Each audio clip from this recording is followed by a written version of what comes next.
Okay. Sige po. Isang magandang umaga po sa inyo pong lahat mga kapatid. At ngayon po ay October 3, 2023. Tayo po ay mag-aaral ng salita ng Panginoon. Isang ganap na pagbabago. So, tayo po ay manalangin para po sa ating pong pagsisimula.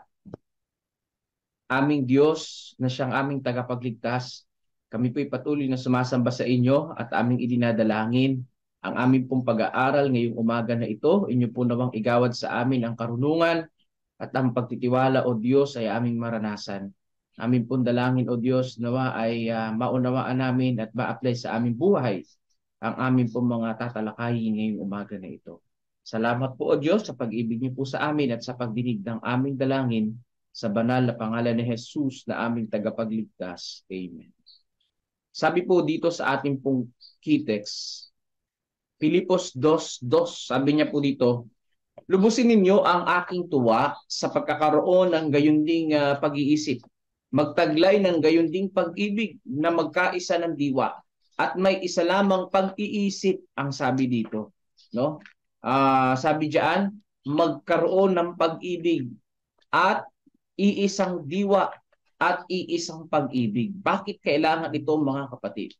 At syempre alam naman po natin yung lundo nito na iisang pag-iisip, iisang diwa at iisang pag-ibig. Ito ay lundo nito ay katulad din sa ating pong Panginoong Hesus na kanyang pag-ibig at kanyang pong Yan po, nagbabalik tayo. Bigla pong namatay yung kuryente rito. Bumalik din naman po agad. Ayan, so magkaroon ng tamang pag-iisip. Yan po yung yun po yung pagbabago. Ano po yung tatlo? Bagong pag-iisip, pag-ibig, diwa na nagkakaisa. Katulad sa ating pong Panginoong Hesus. Sabi po dito sa ating devotional, dumating na ang panahon upang mangyari ang isang ganap na pagbabago. Kapag nagsimula na ang pagbabagong ito, ang espiritu ng pananalangin ang kikilos sa bawat mananampalataya at magtataboy sa iglesia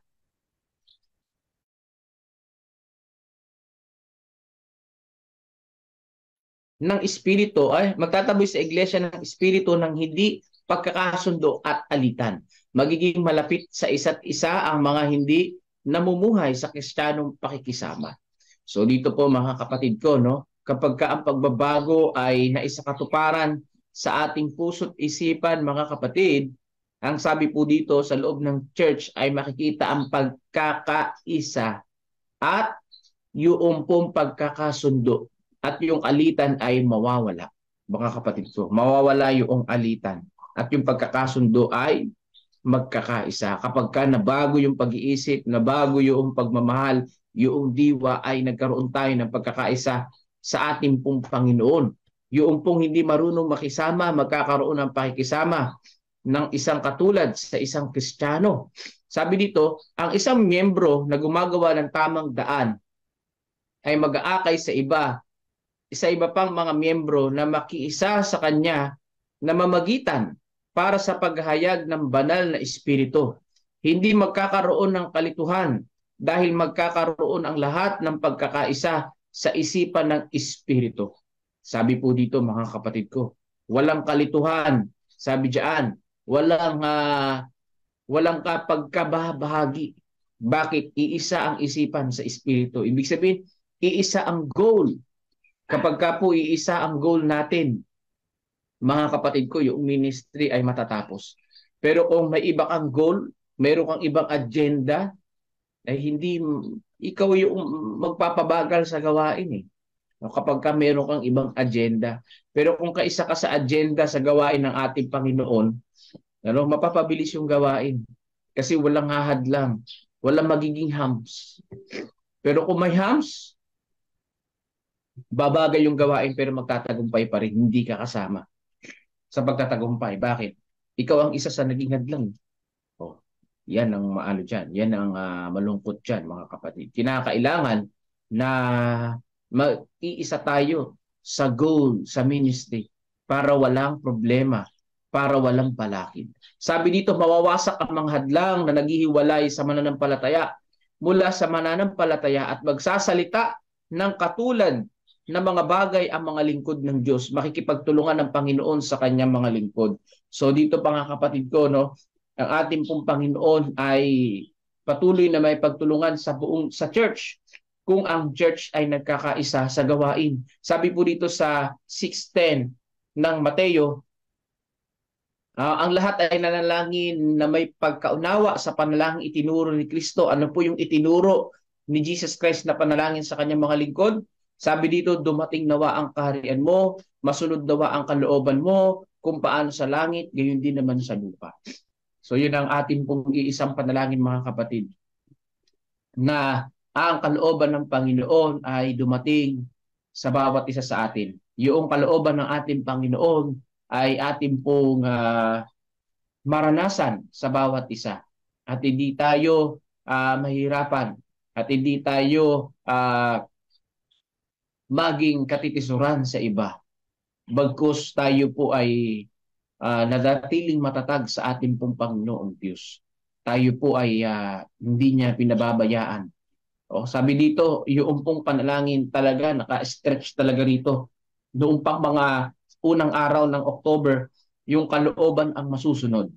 Kasi po kung ang kalooban ng Diyos ang masusunod, magkakaroon ng pagkakaisa sa church. Pero kung kalooban lang ng elder, kalooban ng kapatid, kalooban ng ganitong kapatid, ng pastor, kalooban ng pastor, walang pagkakaisa to, mga kapatid. Bakit? Kanya-kanya ng kalooban eh.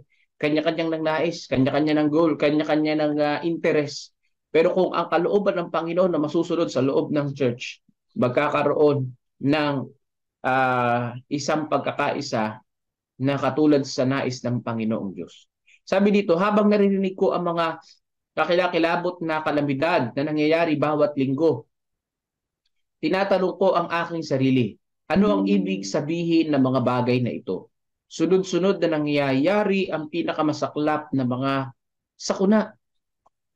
Gaano kadalas nating marinig ang tungkol sa mga lindol at mga buhawi ng pagkawasak sa pamamagitan ng apoy at baha na may malaking pagkawala ng bahay at ari-arian. So ito pong sumunod na paragraph mga kapatid ay dito atin pong tinitingnan na yung pong kalamidad ay nakikita natin. Yung apoy doon po sa bandang disyerto ng ibang bansa ay meron doon na tapunan ng gulong na doon ay nagkaroon ng malaking sunog. Sa Australia nakita natin na yung pong gubat ay nasunog. Nagkaroon ng baha dito sa Pilipinas, sa Manila, kapag konting ulan lang, napaka-tindi ng baha at hindi makausad ang mga sasakyan.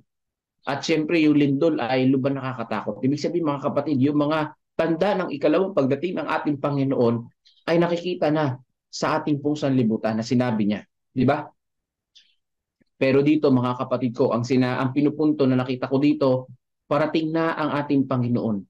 Hindi pa ba tayo magkakaroon ng iisang pag-iisip na magkakaisa sa ating pong Panginoong Diyos? Sabi ito, mukhang ang mga kalamidad na ito ay mga pabago-bagong pagsiklab ng warning hindi organisado, hindi makontrol ng mga puwersa. Ngunit sa mga ito, mauunawaan ang layunin ng Diyos. Isa ang mga ito sa mga paraan kung saan inihahangad niyang pukawin ang mga lalaki at babae sa pagkaunawa ng kanilang peligro. So dito po mga kapatid ko, no?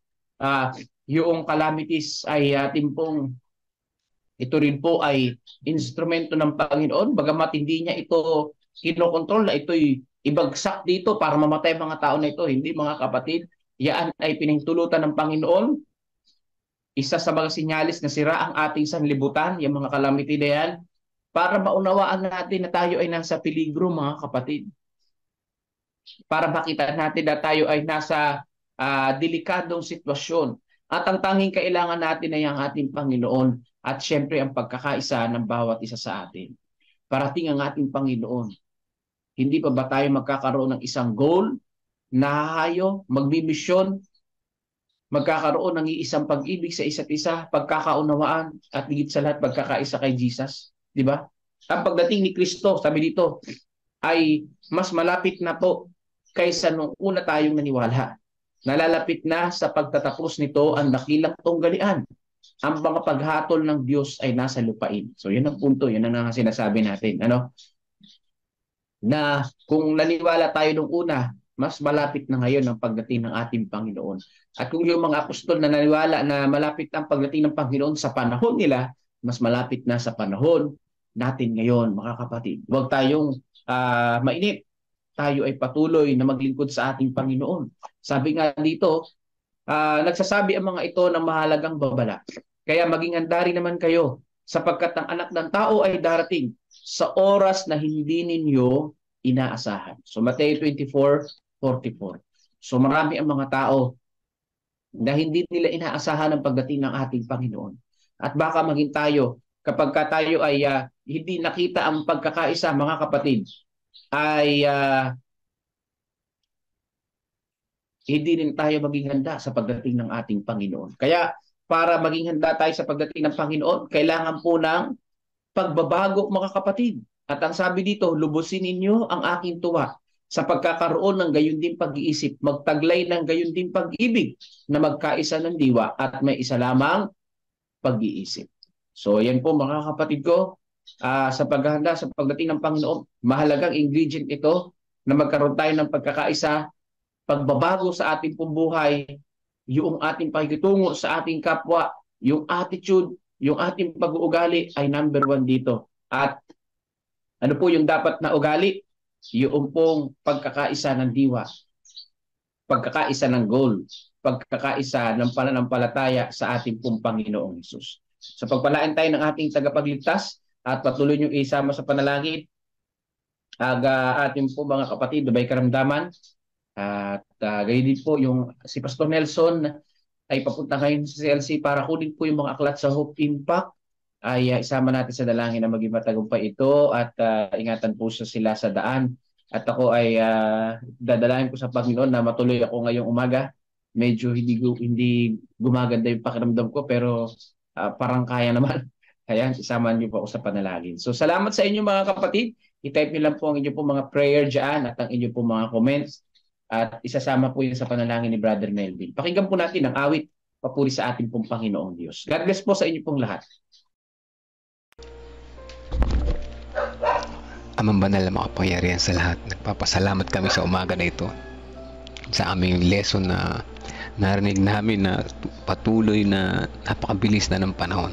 Kaya alam namin na inyong pagdating ay tunay na napakabilis na rin.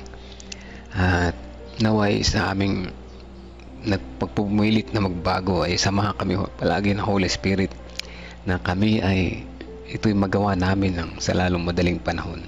Samahan po kami na ang aming karakter ay maging karapat-dapat po sa inyong pagdating ay sumalubong sa inyo. Na kami ay mabago namin, ay maalis namin ang mga dati naming gawin na hindi karapat-dapat po sa inyo. Maraming salamat po at kami ay patuloy niyong ginagabayan sa bawat umaga. Salamat sa mga lesson, mga paalala na tunay na kami ay nare-revive at nabe-bless sa bawat umaga ng mga lesson. At sa aming pagpapatuloy na namin patuloy na isama sa panalangin si Pastor Nelvin na siya ay hindi maganda ang kanyang karamdaman sa umaga na ito, ngunit kaya niya, pero patuloy pa rin namin siya isasama sa panalangin na maging maayos ang kanyang kalusugan sa maghapon na ito at hindi ito makahadlang sa kanyang mga gawain. Kaya din si Pastor Nelson na siya magta-travel papunta doon sa CLC para mag-pick up ng collect ng Hope Impact. Ingatan po siya sa daan at makauwi na ligtas na bagaman madulas ang daan sa maulan na panahon na ito. Ingatan po siya sa buong maghapon na ito. Sa pagpapatuloy na namin isama sa panalangin si ating Sevilla Irelia na malubha po ang kalagayan sa mga panahon na ito. Siya ay nagpasya na mag natural medicine na inyo pong ibinahagi sa kanyang doktor ng karunungan na ito ay matulungan si ating Sevilla. Dalangin po namin na sa kanyang pagkagamot na natural na pamaraan ay maiwasan na ang kanyang radiation at chemotherapy na talaga namang lalong sisira sa kanyang pangatawan. At naway palakasin po ang kanyang pag-asa, palakasin ang kanyang loob na ang Diyos ay nariyan kayo, nakabantay sa amin at hindi kami pababayaan, at sa kanyang mga pamamaraan kami magtitiwala at siya ay patuloy na gagaling at ginagamit po ang kanyang mga ang inyong mga anak na kagaya ng doktor na hawak sa kanya, na binigyan nyo ng karunungan at nawa ito ay maging mabisa para kay ating Sibilia Erelia, at sa kanyang patuloy na bigyan nyo po siya ng patuloy na disiplina sa kanyang sarili, na lahat ng bawal ay hindi niya dapat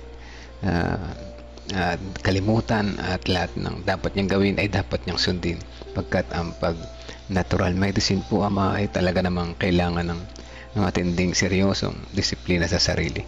Sa pagpapatuloy, nais namin isama sa panalangin yung si Imelda Eugenio Garcia, na isa pong napinsan ni Nanay Nerissa na nasa ICU. Isa rin pong malubha ang kanyang kalagayan sa oras na ito. Siya ay mao-opera sa ulo.